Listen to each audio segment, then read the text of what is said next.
कृष्ण भगवान की जय। श्री गोपाल कृष्ण भगवान की जय। श्री वृंदावन धाम की जय। श्री वृंदावन धाम की जय।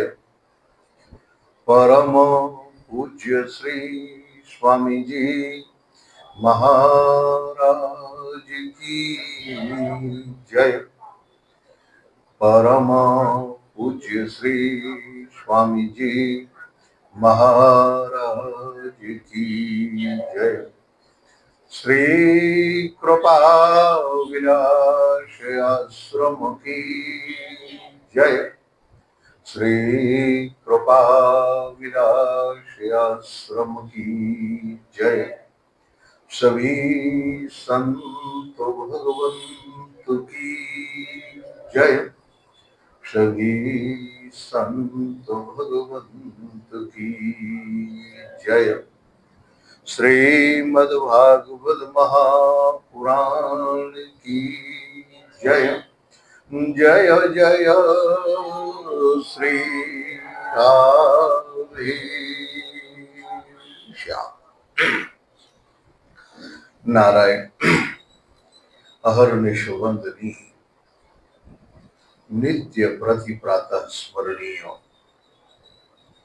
परम पूज्य श्री सद्गुरुदेव भगवान के युगल पाद पद्मों में साष्टांग प्रणाम। प्रातः स्मरणीय परम पूज्य महाराज श्री के युगल पाद पद्मों में साष्टांग प्रणाम।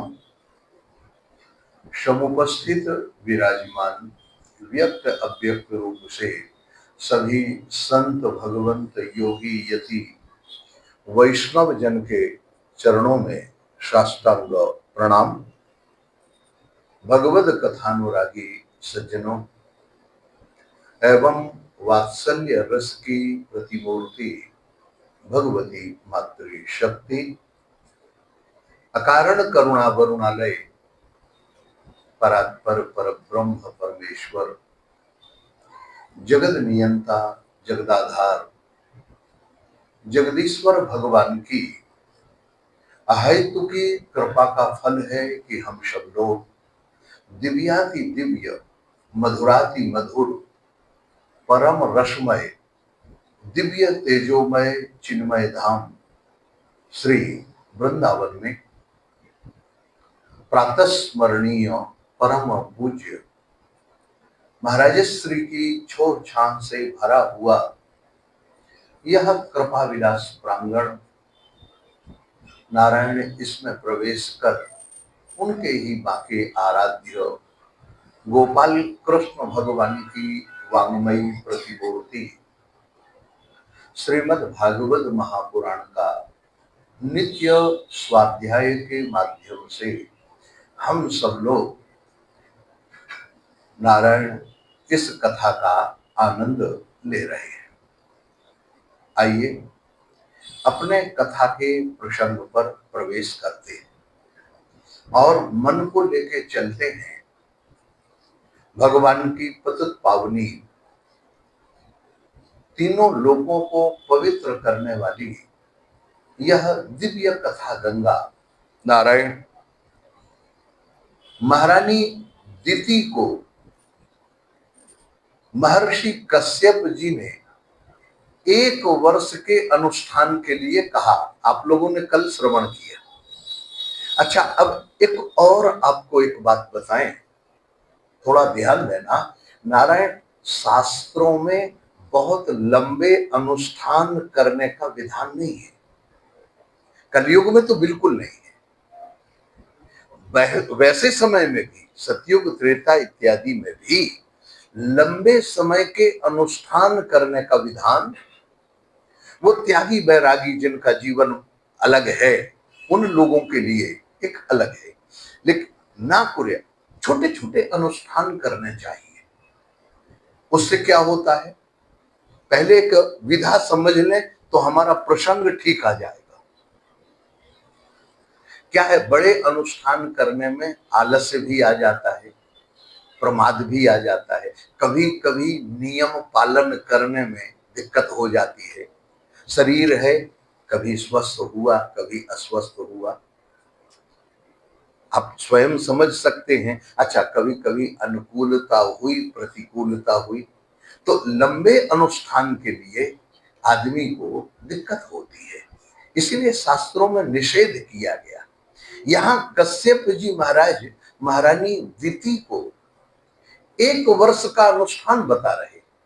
अच्छा, विचार करो, 1 वर्ष का अनुष्ठान क्यों बता रहे? क्या छोटे छोटे अनुष्ठान 7 दिन के, 9 दिन के, 15 दिन के, 1 महीने के, 41 दिन के, ये अनुष्ठान बहुत है। लेकिन फिर भी इतना लंबा, वो भी अपनी पत्नी को। कश्यप जैसे महर्षि क्या ये नहीं जानते हैं कि ये अनुष्ठान पूरा नहीं हो पाएगा? लंबा अनुष्ठान, वैसे भी माताओं का जीवन तो आप जानते हैं। अच्छा, महीने में माताओं को 5 दिन के लिए, वैसे ही जब रजस्वला अवस्था में होती हैं तो वो अपवित्र कहलाती है, अनुष्ठान पूरा नहीं होता। तो क्या कश्यप जी इस बात को नहीं जानते? बहुत ध्यान देके सुनना चाहिए, तब समझ में आएगा कि ये कथा, भागवत की कथा में रहस्य क्या भरा हुआ है। बता दिया, हम लोग देख लेते हैं व्यवस्था क्या है। नारायण कश्यप जी जानते हैं सब, फिर भी लेकिन कश्यप जी ने ये जो रास्ता निकाला उसका कारण क्या है? कश्यप जी की तो वैसे 13 पत्नियां हैं, आप लोग जानते हैं, लेकिन उनमें 2 मुख्य हैं, दिति और अदिति। महारानी जो दिति है उनसे दानवों की रचना होती है, दैत्यों की रचना होती है, और जो अदिति है उनसे देवताओं की रचना होती है, दिव्य महापुरुष प्रकट होते हैं। ऐसा क्यों बताया? क्योंकि महारानी दिति का जो अनुष्ठान है वो सकाम है। निष्काम अनुष्ठान आप लंबे समय तक कर सकते हैं, क्योंकि निष्काम अनुष्ठान जब होगा, बहुत ध्यान देकर सुनेंगे नारायण, तो निष्काम अनुष्ठान जैसे हमारी कोई कामना नहीं है, हमें उस अनुष्ठान के बदले में कुछ चाहिए नहीं, बस भगवान की कृपा, प्रभु आप प्रसन्न रहें, हमारा जीवन व्यवस्थित रहे, इसलिए हम ये नियम धारण किए हुए अनुष्ठान कर रहे हैं। ये एक अलग अलग बात है। लेकिन किसी विशेष उद्देश्य से हमें ऐसा फल मिल जाए, जैसे अभी महारानी दिति ने कहा, आप लोगों ने कल श्रवण किया कि हमें इंद्र को मारने वाला बेटा चाहिए। अच्छा बोलो, पिता ही एक है, संतान तो दोनों बराबर है कि नहीं? अच्छा, माता पिता के लिए क्या किसी भी गई गुजरी संतान हो, माने चाहे न माने, क्या उसके मन में कभी द्वेष आ सकता है?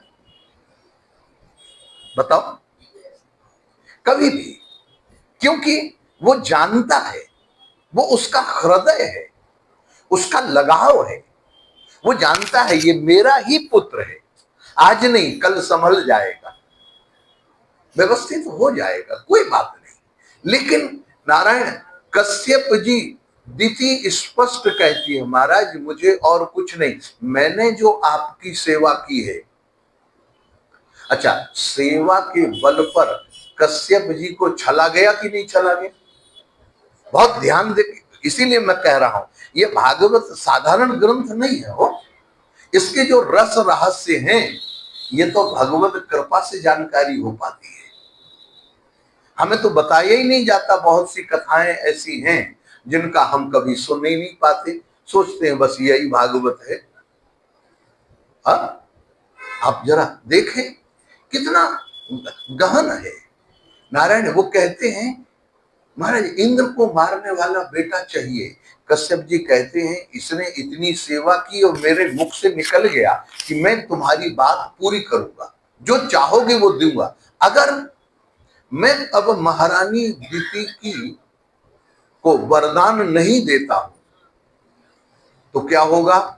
असत्यवादियों की लाइन में मुझे खड़ा होना पड़ेगा, तो मेरी वाणी गलत हो जाएगी। एक उसका पाप क्या लगेगा? मैं ऋषि हूं, कश्यप ऋषि है, तो एक ऋषि की वाणी अगर झूठी हो जाए तो उसको निश्चित है नरक प्राप्त होगी। और पत्नी को मैंने वचन दिया है तो मेरा विश्वास इस पत्नी से उठ जाएगा। पत्नी मेरा विश्वास कभी नहीं करेगी, क्योंकि पति पत्नी का जो रिश्ता है नारायण, वो बिल्कुल विश्वास के ऊपर टिका हुआ है कि नहीं? बोलो। एक हल्की सी भी अगर दरार आ जाए, विश्वास में कहीं खोट आ जाए, तो क्या गृहस्थी चल पाएगी? कैसा विलक्षण स्थिति है नारायण। अब कश्यप जी ने सोचा कि बीच का रास्ता निकालो। बीच का रास्ता क्या? क्योंकि इंद्र देवताओं का राजा है, और इंद्र अगर नहीं स्वर्ग पर बैठेगा, देवताओं का राजा नहीं होगा, देवताओं का नियंत्रण करने वाला नहीं होगा, तो दैत्य लोग स्वर्ग पर आक्रमण करके अपनी उच्छृंखलता बताने लग जाएंगे। इसलिए इनके ऊपर नियंत्रण करने वाला कोई है और राजा को ही मार दिया जाए,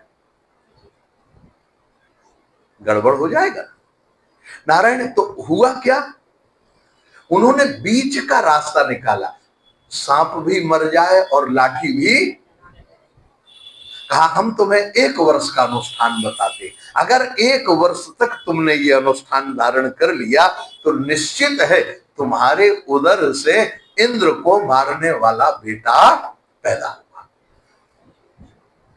नारायण उन्होंने कहा महाराज आप बिल्कुल बताएं, मैं निश्चित रूप से। अच्छा एक बात और है, जिसकी प्रकृति कठोर होती है, जो पुरुष हो चाहे स्त्री, अगर उसके स्वभाव में कठोरता है और स्वार्थ परायणता भरी हुई है, तो वो बड़े से बड़ा संकट उठाने के लिए भी तैयार। ये ध्यान देना, ये स्वभाव पहचानना पड़ता है। अब तो दिति का महाराज कोई बात नहीं, 1 वर्ष कह रहे हो, अरे मैं तो कई कर सकती हूं, मुझे अनुष्ठान बताएं। तब उन्होंने कहा अच्छा, लेकिन इस अनुष्ठान का पहले नियम सुन लो, इसके बाद मैं बताऊंगा अनुष्ठान करना कैसे। पहले इस अनुष्ठान का नियम क्या है? देवी इसका नाम है पुंसवन व्रत। ये व्रत आज भी मैंने कई लोगों को उसमें प्रयोग किया है नारायण, बिल्कुल 100% सफल है। ये भागवत का अनुष्ठान साधारण अनुष्ठान नहीं नारायण। क्या करना? न हिंस्याद भूत जातानी, न सपेन न नृतम बदेत, न छिंद्यान न खरोमाणी, न स्प्रेद अमंगलम।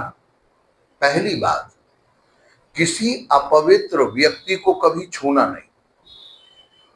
दूसरा, मन से और वाणी से कभी किसी की हिंसा नहीं कर। देखो ये साधारण व्यवहारिक नियम है, साधुता के नियम है, लेकिन ये क्यों बता रहे? क्योंकि महारानी दिति का स्वभाव। अच्छा, जिसका जो स्वभाव होता है उसको उसके विपरीत आचरण करने में दिक्कत होती है कि नहीं? बोलो।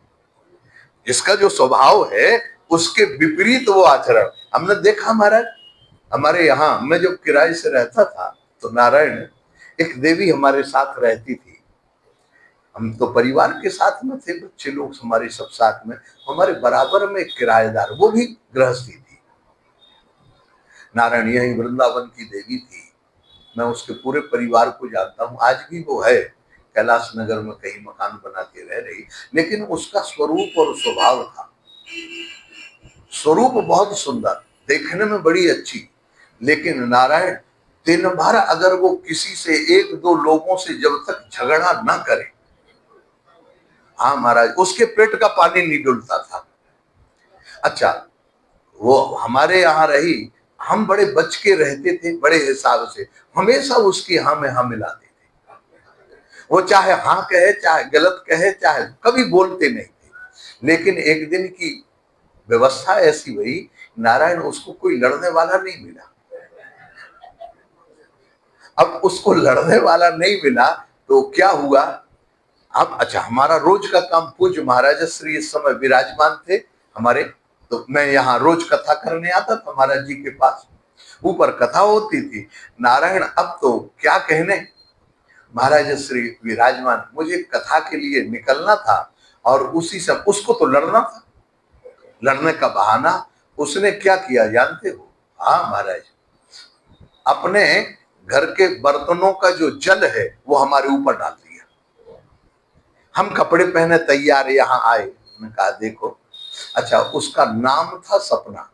हमने कहा बिल्कुल सपना, वास्तव में तुम किसी की नहीं हो अपना, हाँ तुम्हारा कोई नहीं है अपना, ये तो पक्का हो गया। बस इतने में वो शुरू हो गई, उसको तो मौका चाहिए। खूब लड़ी, खूब लड़ी महाराज। लड़ते लड़ते एक दिन उसके जीवन में पति भी नाराज हो गया, बच्चे भी नाराज। तो मैंने उससे कहा, मैंने कहा भाई देखो, तुम्हारी गृहस्थी बर्बाद हो रही है, एक उपाय है, अगर तुम करो तो। कहा क्या? मैंने कहा देखो एक काम करो, सवेरे से लेके दोपहर तक तुम ये कोई कुछ भी कहे तुम्हें बोलना नहीं है। उन्होंने कहा महाराज बस यही नहीं हो सकता, भूखे तो रह सकती। जिसका जो स्वभाव होता है, माने ये व्यक्तिगत घटना है नारायण, और वो लड़ गई। हाँ, और कहे महाराज हमारा तो स्वभाव, ब्राह्मण की बेटी थी, ब्राह्मण की बेटी है, आज भी है, लेकिन अभी भी स्वभाव वही है। तो अभिप्राय नारायण, दीति महारानी का हृदय थोड़ा सा टाइट है, कठोर है, और उन्होंने उनके विपरीत स्वभाव के अनुकूल, वो किसी से जब तक दो चार बात न करे, अच्छा स्वभाव कठोर नहीं होता तो क्या राक्षसों को जन्म देती? विचार करने की बात है, संतान कैसी है। तो नारायण अब हुआ क्या, महारानी दीति के विपरीत स्वभाव के अंदर कहा न हिंसा भूत जातानी, महाराज किसी से बोलना नहीं है, वाणी का संयम, हिंसा नहीं करना, ना सपेन व्रतम बदे, और कभी झूठ नहीं बोलना है। अब लो सबसे बड़ी समस्या, अच्छा बगैर झूठ बोले झगड़ा हो सकता है? बोलो नारायण, ना छिंद्यान नखरो माणी, नखों को, आंख नाखूनों को नहीं काटना, बालों को नहीं बनाना, इस प्रसेद अमंगलम, जो गंदा व्यक्ति है, शूद्र है, और जो गंदगी से सना हुआ है, अपवित्र, उसको नहीं छूना है। नापसु स्यान्न कुप्य, तो नारायण जल में घुसकर स्नान नहीं करना है, बाहर बैठकर स्नान करना। न संभाषित दुर्जनई, दुष्ट लोगों से बातचीत नहीं करना। ये साधारण नियम एक साधक के लिए, एक साधु के लिए बहुत कठिन नियम नहीं है। आप ये बताओ, बोलो इसमें कौन सा कठिन नियम है? लेकिन कठिन उसके लिए है जिसका हृदय, जिसकी आदत बिगड़ चुकी है। नारायण अब ना वासीतात वसीता धौत वासा श्रयम चा विधताम क्वचित, नारायण वह बासा कपड़ा नहीं पहनना, धुला हुआ वस्त्र पहनना, और नारायण कभी भी नो चिष्यम, जूठा भोजन नहीं करना किसी का, और जूठे मुंह नहीं सोना। फिर क्या करना, चंडिकान्नम, भद्रकाली इत्यादि का और नॉन वेज कभी भोजन नहीं करना, भोजन में पवित्रता रखना। शामिसम व्रसलाख्रतम, नारायण और भुंजी देत अक्या दृष्टम पिवेत जलिना स्वपा, अंजलि से भरकर जल नहीं पीना, बिगर हाथ पैर धोए हुए। हाँ महाराज, कभी सोना नहीं, संध्या के समय आपको बाल बिखरा के नहीं रहना है, नित्य अपना श्रृंगार करके रहना।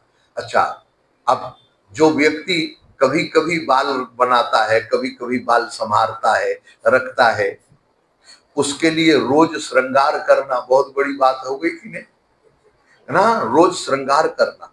अच्छा, और क्या है, कहा महाराज, अर्चिता संयत वांग शमीता वहिश्चरे नारायण संध्या या मुक्त मूर्ध जाहा। देखो, बिगर भोजन, हाँ महाराज, सुबह से उठकर पहले गौ ब्राह्मण की सेवा करना, ठाकुर जी की सेवा करना, भगवान नारायण का भोग लगाना, और इसके बाद प्रसाद उनको पाना, और धौता पादा प्रत्यानाद पांडो उदक शिरा, नारायण पश्चिम दिशा की ओर, उत्तर दिशा की ओर सिर करके कभी सोना नहीं।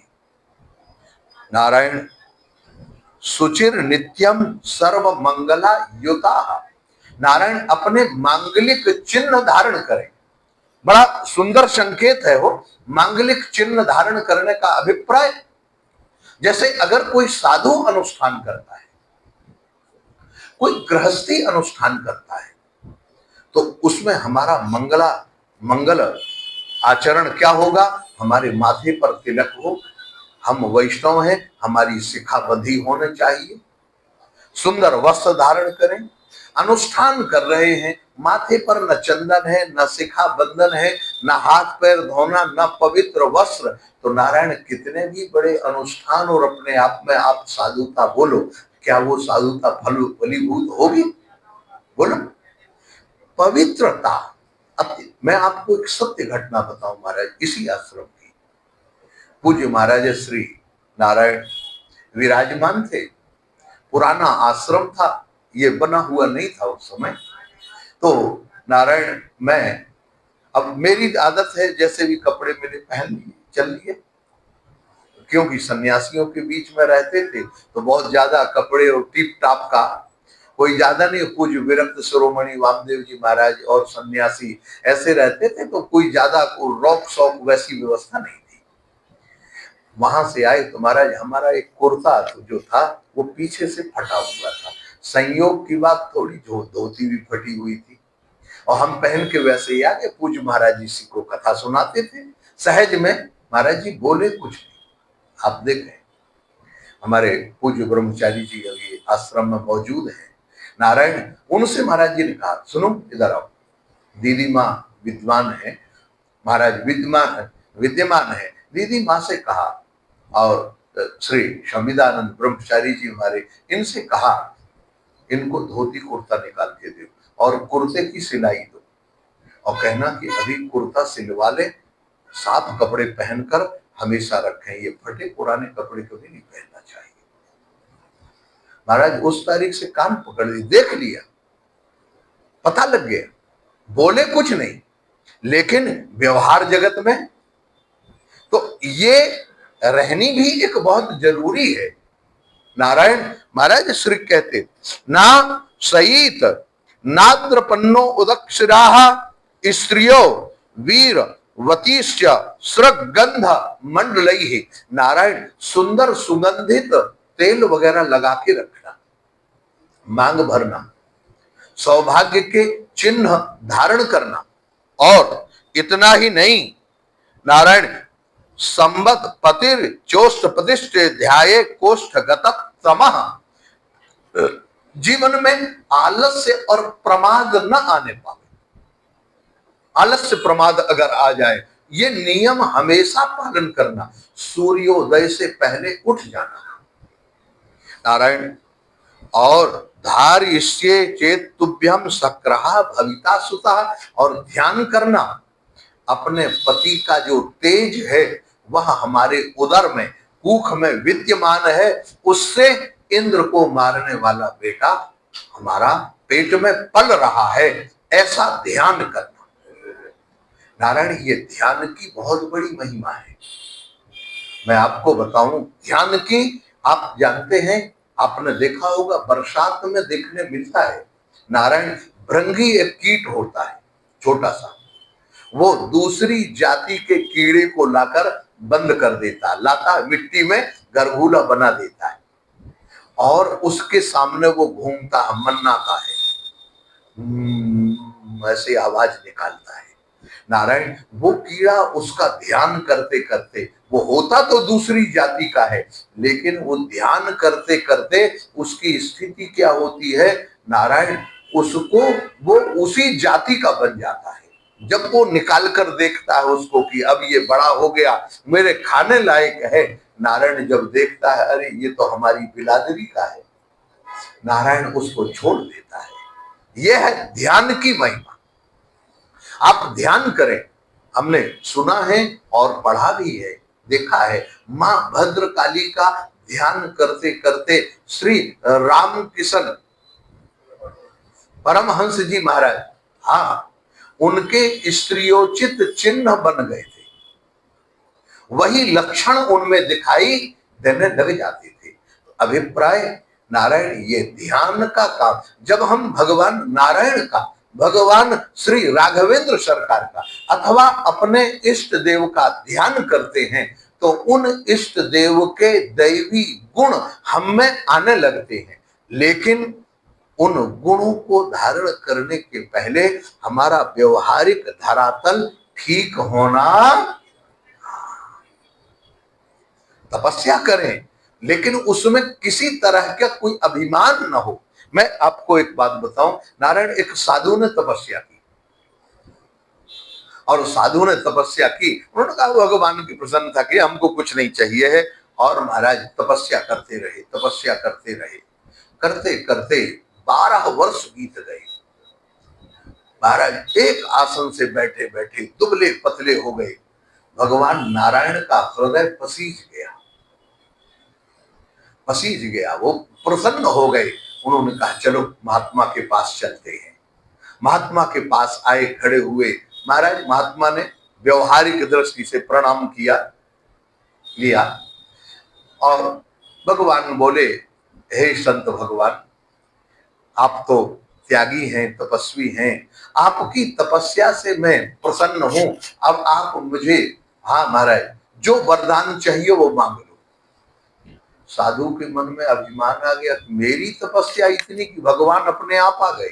अरे भगवान तो कृपा पूर्वक मिलते हैं, किसी तपस्या से मिलने वाले, तपस्या से मिलने वाले परमात्मा नहीं, याद रखना, भगवान जब भी मिलते हैं, जिसको भी मिलते हैं, नारायण वो कृपा पूर्वक मिलते हैं, कृपा के द्वारा मिलते हैं। नहीं तो प्रत्येक अनुष्ठान में ये लिखा होता, ये साधु पहले बताते, इतना नाम जप करोगे, इतना पाठ करोगे तो भगवान मिल जाएंगे, और लोगों की कमी नहीं है, सब प्राप्त कर लेते। लेकिन क्यों नहीं, जब द्रवई दीन, ध्यान रखना, आपका हृदय, व्यवहारिक धरातल और आंतरिक स्थिति दोनों भगवान से मिल जाएगी, भगवत भाव से भर जाएगी, तभी आपका जीवन सफल और भगवत दर्शन प्राप्त होगा। नारायण अब तो साधु को थोड़ा अपनी साधुता पर अभिमान आ गया, उन्होंने कहा हिसाब लगा लो, इतने दिन मैंने तपस्या करी है, इस तपस्या से जो मिलता है वो दे दो। भगवान समझ गए, उन्होंने कहा अच्छा। भगवान ने कहा कोई बात नहीं साधु महाराज, आज तो हम हिसाब किताब लेकर नहीं आए हैं, अब अगले बार आएंगे तो आपका हिसाब किताब लेके आएंगे। उन्होंने कहा ठीक। महाराज भगवान ने एक माया फैलाई अपनी वहां, क्या माया फैलाई, नारायण भगवान ने उस वन में आग लगा दी, सरोवर नदी सब सूख गए, वृक्ष जलने लगे। महाराज संत का हृदय बिगर प्यास के कंठगत हो गया, प्राण निकले, अब कहीं नहीं। भगवान एक ब्राह्मण का वेश धारण करके, ब्रह्मचारी का, एक मटके में जल लेकर निकले वहां से। उन्होंने बोला तो जा नहीं रहा था, कंठ चिपक गया था महाराज प्यास के कारण, ही सारे से बुलाया, आ जाओ, आओ आओ। कहा नहीं महाराज मैं तुम्हें जल नहीं पिलाऊं, मैं अपने लोगों को जल ले जा रहा हूं। उनको कहा, थोड़ा सा इशारा करके कहा मुझे इसके बदले में क्या दो। उन्होंने कहा मेरी आधी तपस्या ले लेना। उन्होंने कहा ठीक है भाई, आधी तपस्या देते हो। महाराज संत भगवान को उन्होंने जल पिलाया, आधा घड़ा जल वो पी गए, तृप्त हुए। उन्होंने कहा चलो ठीक है। दूसरे दिन भगवान वही खाता लेके पहुंचे। कहा संत भगवान आपका हिसाब किताब मैंने कर लिया है, देख लिया। कहा आपने इतने दिन जो तपस्या की है उसमें आधी तपस्या में आधा घड़ा जल तो आपको मिल गया, कल पिला दिया, आधा घड़ा जल और ये है, इसको ले लो। बोलो, बात खत्म हो गई। समझ गए? माने एक घड़ा जल 12 वर्ष की तपस्या में मिल पाया। अभिप्राय क्या है? नारायण हमें जो ठाकुर जी देते हैं, अब याद रखना, वो हमारी योग्यता या हमारे कोई गुणों पर रीझ कर हमको नहीं देते, हमारे ऊपर कृपा करके देते हैं। हम उनकी कृपा के वशीभूत हैं। महारानी दिति को यहां पर नारायण यहां यही कहा, नित्यम वना सुमनसा फल फूल कुशत पिता। नारायण तुम प्रसन्न रहोगी, कभी किसी के ऊपर क्रोध नहीं करोगी। सुमनसा, उन्होंने कहा ठीक है महाराज। अब इंद्र को पता लगा, अब ये देखो जरा, इंद्र को पता लगा कि महाराज महारानी दिति मेरे को मारने वाला बेटा पैदा करना चाह रही है, अब मैं क्या करूं? उन्होंने कहा कोई बात नहीं। इंद्र ने ब्रह्मचारी का रूप धारण किया महाराज, और महारानी दिति की सेवा में उपस्थित हो गए। और जैसे सेवा में उपस्थित हुए, लेकिन सेवा में क्या, महाराज इंद्र ने समझ लिया निश्चित है 1 वर्ष में का अनुष्ठान है, बीच में कोई ना कोई गड़बड़ी जरूर, अगर गड़बड़ी होगी तो मुझे मौका मिल जाएगा। महाराज महारानी दिति भी कठोरता पूर्वक नियम का पालन, सवेरे ब्रह्म मुहूर्त में उठ जाए, स्नान करें। अब महाराज इंद्र ब्रह्मचारी के रूप में क्या करे, माता को महाराज पत्र लाके रख दे, पुष्प लाके रख दे, तुलसी दल लाके रख दे, दूर्वा रख दे, समिधा लाके रख दे, हवन कर, नारायण हवन इत्यादि की सामग्री लाके रख दे। एवं तस्याह व्रतम व्रतस्था व्रतच्छिदम हरिर नृपा। और महारानी दिति ने बिल्कुल महाराज लोगों से बात करना बंद कर दिया, अधिकतर मौन, क्योंकि बात करेंगे तो कुछ ना कुछ निकलेगा। देखो ये भी एक तरीका है, नारायण आप कम बोलोगे तो आपके द्वारा अनर्थ नहीं होगा। कमेंट नहीं करो, कोई कुछ भी बोलने लगे अपनी सलाह पहले दे, हाँ वो मैंने ऐसा सुना था और ऐसा हो रहा, अरे उसके विषय मैं जानता हूं, मैं ऐसा है, अरे वो तो शुरू से, क्या जरूरत है, तुमसे कोई पूछा? शांत रहो, ना हाँ करो ना करो। महाराज अब तो ना गच्छत छिदम तत्परो महीपते, इंद्र ब्रह्मचारी के रूप में रह के पूरी सेवा करे। महाराज माता की सेवा धीरे धीरे 1 वर्ष का समय नजदीक आने लगा, इंद्र की धड़कन बढ़ गई। इंद्र सोचने लगा मेरा क्या होगा, ऐसा मैं क्या काम करूं जिससे नारायण मेरा महाराज कल्याण हो जाए। चिंताम तीव्राम गतः शक्रः केन में शिवम प्रिय। इस चिंता में रहकर वह परेशान हो गए। नारायण अब तो क्या कहें, एक धातु संध्यायाम, देखो एक समय महाराज इंद्र महारानी दिति के सेवा में उपस्थित था, लेकिन 1 वर्ष का समय लंबा होता है महाराज। व्रत करते करते, नियम का पालन करते करते माता का शरीर दुबला पतला हो गया, क्योंकि अब 4 बजे उठना है तो शाम को तो कम भोजन करना पड़ेगा, और दिन में भजन करना है तो भोजन कम करना पड़ेगा। अच्छा दूसरी बात, गरिष्ठ भोजन नहीं करोगे, गरिष्ठ भोजन करोगे तो आलस्य और प्रमाद आएगा, और हल्का भोजन करोगे तो नींद कम हो जाएगी महाराज, भजन में मन लगेगा। ये सब ये साधु लोगों की ये युक्तियां हैं।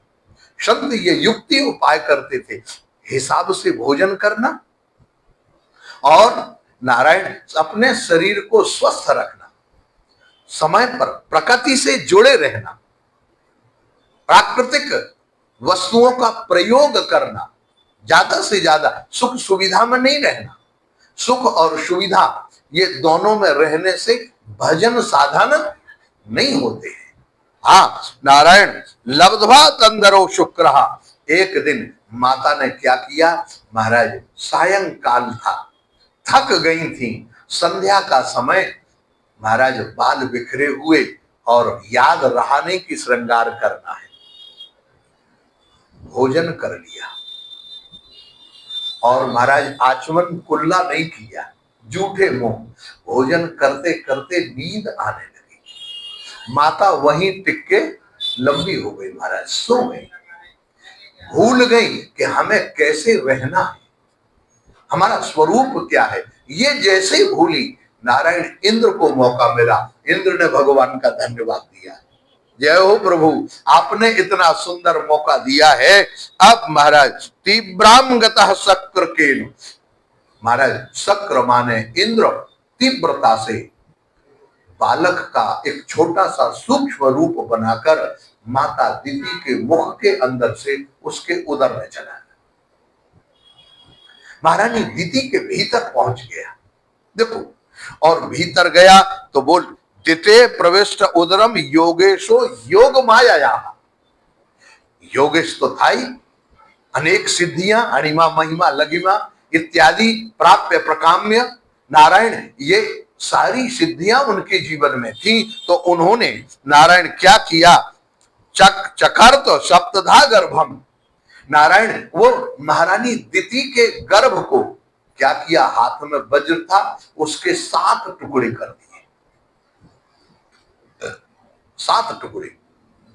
और जैसे 7 टुकड़े किए, नारायण रुदंतम सप्तधैकम मां रोदी रिदितान पुनः, महाराज वो सातों के सातों रो रहे थे, लेकिन भगवान का और महर्षि कश्यप का तेज था, वो कैसे नष्ट हो जाए।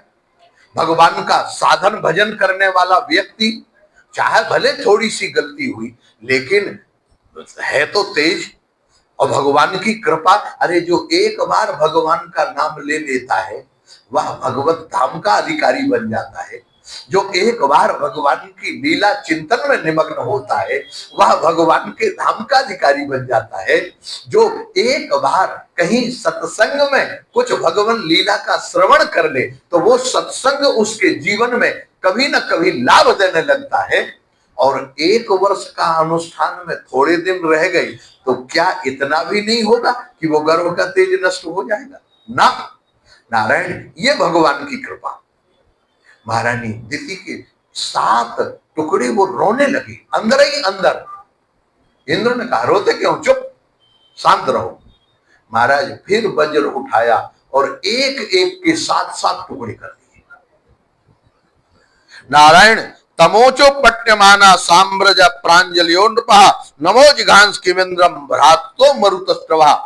और नारायण जैसे 7 टुकड़े किए, नारायण और इंद्र ने देखा वो 7 टुकड़े 7 कितने हो गए, 49। नारायण इंद्र ने उनको फिर मारना चाहा। नारायण तो वो हाथ जोड़कर बोले और बोले मां भैष्ण भ्रातरो मह्यम, भैया आप हमारे भाई हो। अच्छा कैसे भाई हो, कहा अरे आप भी माता के गर्भ में और हम भी माता के गर्भ में, एक ही माता के गर्भ में दोनों हैं, तो बोलो दोनों भाई भाई हुए कि नहीं हुए। अच्छा दूसरी बात, हम जानते हैं आप देवराज इंद्र हो, हमारे बड़े भाई हो, लेकिन हमें भी भगवान की इच्छा शक्ति प्राप्त है, क्योंकि हमारी माता ने भगवान का अनुष्ठान किया है, तो हम में राक्षसत्व नहीं है,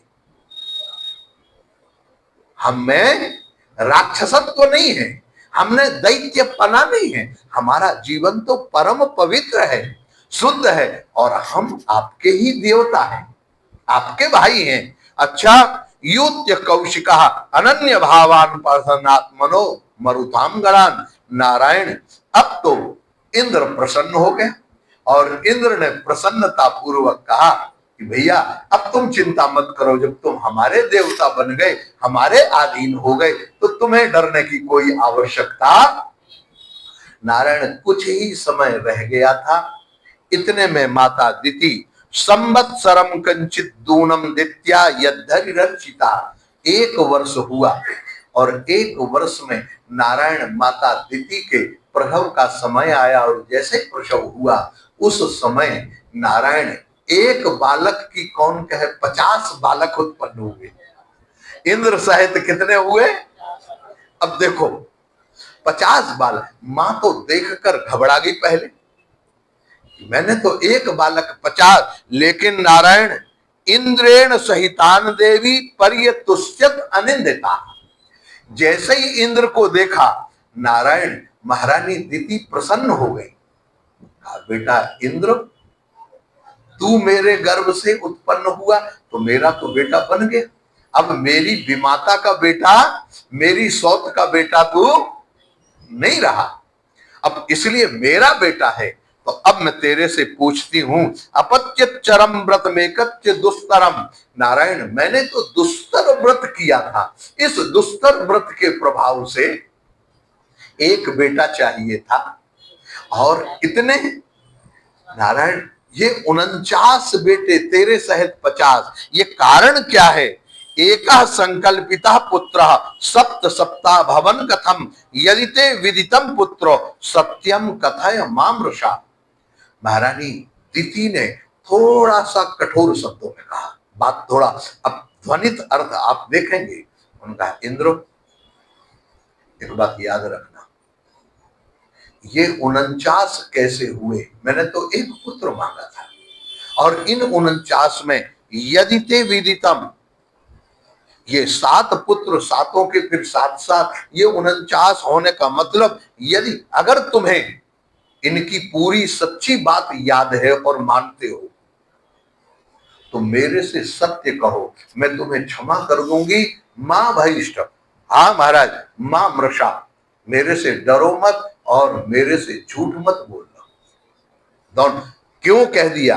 कहा मैं वरदान और श्राप दोनों देने में समर्थ। हाँ, ये है भगवान के व्रत का प्रभाव। मेरा हृदय बिल्कुल पवित्र है, तुम्हारे प्रति कोई दोष नहीं।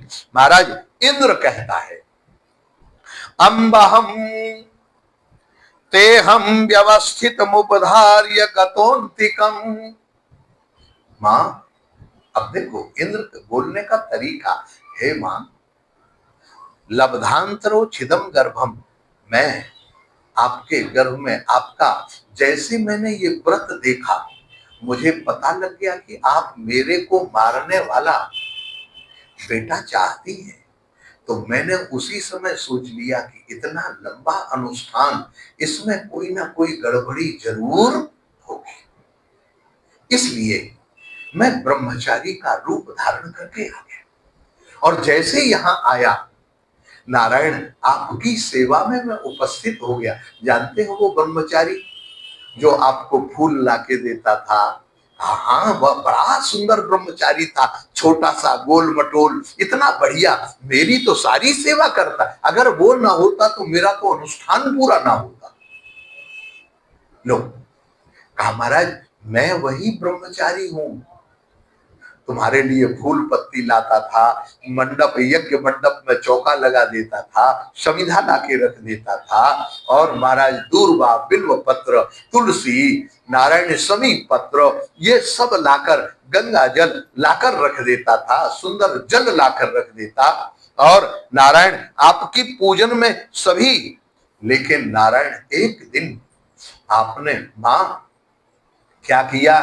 कहा जानते हो, एक दिन आप उच्छिष्ट मुंह माने झूठे मुंह संध्या काल के समय, जिस संध्या काल में सोना निषिद्ध है, संध्या काल में भोजन करना निषिद्ध है, संध्या काल में एक बात और बताएं, संध्या काल में भजन सत्संग साधन के अलावा और कुछ करना सब निषिद्ध। हमारे पूज्य वामदेव जी महाराज जब हम लोग पढ़ते थे नारायण तो पाठ बंद करा देते थे, महात्मा अभी पाठ नहीं, संध्या काल हो गई, आप लोग कीर्तन करो।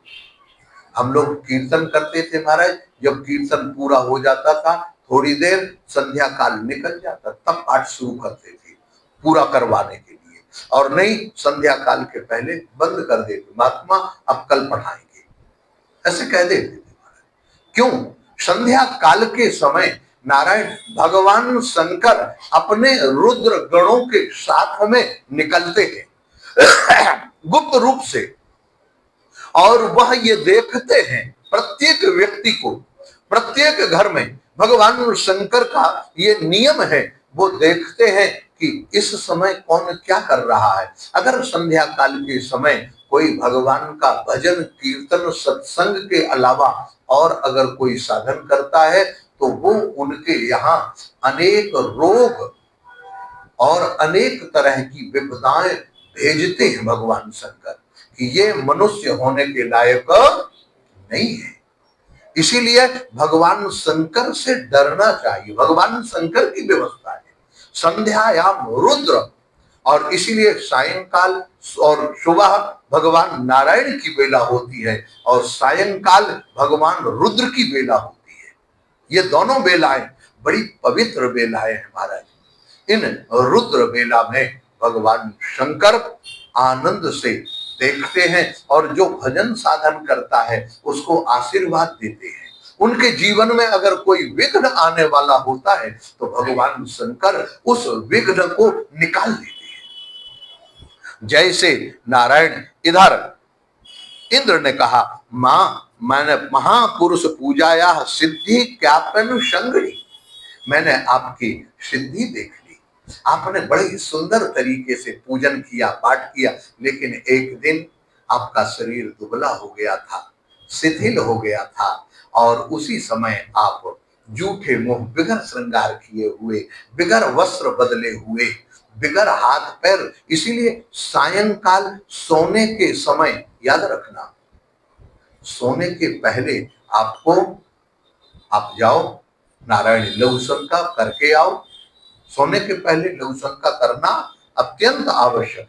आप लघु शंका करके आओ, फिर मुंह हाथ धो, कुल्ला करो, पैर अच्छे से धो और कपड़े से पोंछो, गीले ना हो, और नारायण इसके बाद फिर बिस्तर में जाकर आप आराम से रहो। आपको कभी स्वप्न नहीं आएगा। आपका बिस्तर पवित्र होना चाहिए। चद्दर में किसी तरह का गंदगी बिस्तर पर नहीं होनी चाहिए।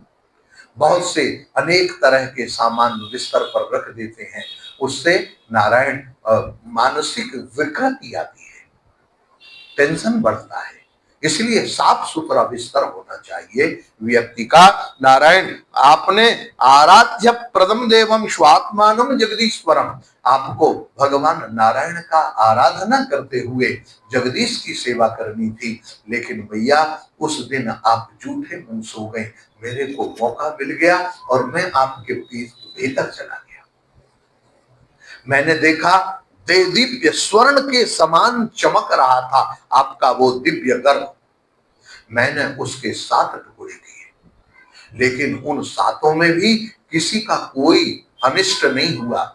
उनके 7 के 7 टुकड़े किए, लेकिन फिर भी वो रोते हुए नारायण 49 रूप में मेरे से बोले, भाई हम तो आपके छोटे भाई हैं, हम तो देवता हैं आपके।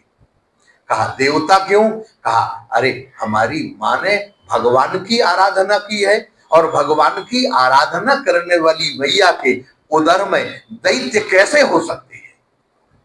देखो, इसलिए माताओं को भी चाहिए हो, हमेशा ध्यान रखें, जब बालक गर्भ में हो या बालिका गर्भ में, कुछ भी गर्भ धारण करने के पहले भगवत ध्यान करते हुए भगवान का ध्यान करें, ताकि गर्भ सुंदर और सुसज्जित रहे, संस्कारवान रहे। नारायण अब ऐसा, इसीलिए व्रणिते गुणस्पर्शः, मैया मैंने तो अपनी बात कर दी, तदिदम मम दौर्जन्यम बालिशस्य महिष, मैया मैंने जो किया वो अपनी जान बचाने के लिए किया। मैं जान रहा था आप मेरे ऊपर क्षन्तुमर्हसि मातस्वम दृष्ट्या गर्भो मृतोत्थितः। नारायण मैया मुझे तो आप क्षमा कर दो, आप क्षमा करो। माता दिति प्रसन्न हो गए और उन्होंने कहा, बेटा इंद्र, तुम्हें कोई तरह का कोई खतरा नहीं, लेकिन हाँ, श्री सुखदेव भगवान नारायण राजा परीक्षित से यहाँ एक बड़ी दिव्य बात कहते हैं, वो ध्यान देने लायक। इंद्र स्तभ्यनुज्ञातः शुद्ध भावे तुष्टया। इंद्र का हृदय अत्यंत शुद्ध था, पवित्र था, तो उन्होंने माता के सामने अपनी सारी बात रख दी और सच्चाई जानकर माता भी प्रसन्न हो गई। और जैसे प्रसन्न, मरुद्भि सहताम नत्वा जगाम त्रिविदिवम। प्रभु नारायण ये 49 मरुत गण कहलाई। ये वायु के रूप और अग्नि के दोनों के सम्मिलित रूप है महाराज, मरुत गण। आपने देखा होगा जब लंका जलाई थी हनुमान जी ने, तब उस समय चले मरुत। हाँ जी महाराज, आपको याद आ गया। देखो ये वही 49 मरुदगण है उस समय नारायण। तो ये उन मरुद्भि ताम नत्वा, उन मरुदगणों ने इंद्र को प्रणाम किया और माता को प्रणाम किया।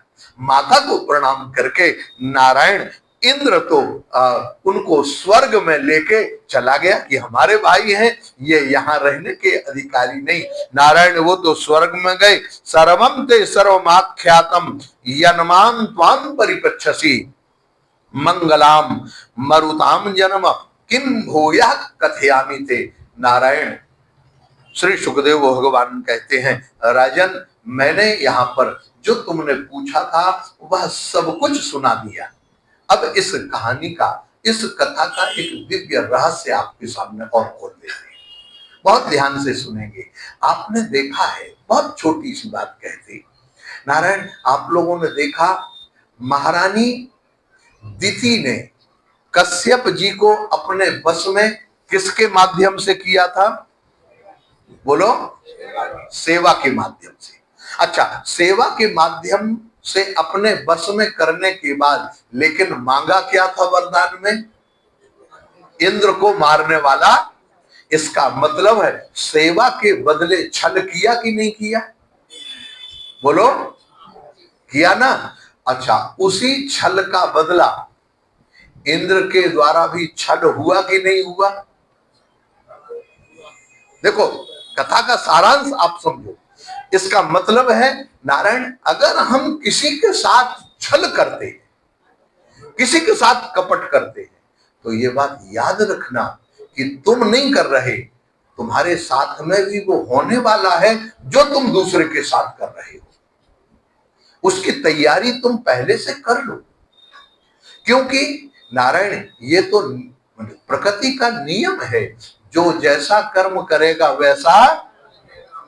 हाँ, तो कर्म मीमांसा जब हमारी सामने आती है तो नारायण इसीलिए हमें भगवत ध्यान करते हुए, भगवान की शरण में रहते हुए व्यवहार और परमार्थ दोनों को पवित्र रखकर अपना जीवन बिताना चाहिए। नारायण राजा परीक्षित ने यहाँ श्री सुखदेव भगवान से एक मधुर प्रश्न किया, बड़ा सुंदर। कहा, महाराज व्रतम पुंस वनम ब्रह्मन भवता यदुदीरितम तस्यैव वेद विच्छामि येन विष्णु प्रसीदति। नारायण, यह जो आपने माता दिति को पुंसवन व्रत बताया, तो महाराज व्रत की विधि तो बतला दी, लेकिन पुंसवन व्रत कैसे होता है और उस व्रत को कैसे करना चाहिए, किस देवता का ध्यान करना चाहिए, उस ध्यान में क्या विशेषता, क्या हवन करना है, क्या पूजन करना, ये तो आपने बताया नहीं। कृपा करके महाराज ये पुंसवन व्रत की विधि और उस व्रत को कैसे धारण करते हैं, ये कृपा करके आप बताएं। श्री सुखदेव भगवान ने कहा, राजन ये जरूर हम बताएंगे, लेकिन नारायण आज का समय पूरा होता है, इसकी चर्चा कल करेंगे। बोलिए गोपाल कृष्ण भगवान की जय जय। श्री राधे। हरे कृष्ण कृष्ण कृष्ण हरे हरे, हरे राम राम राम हरे हरे।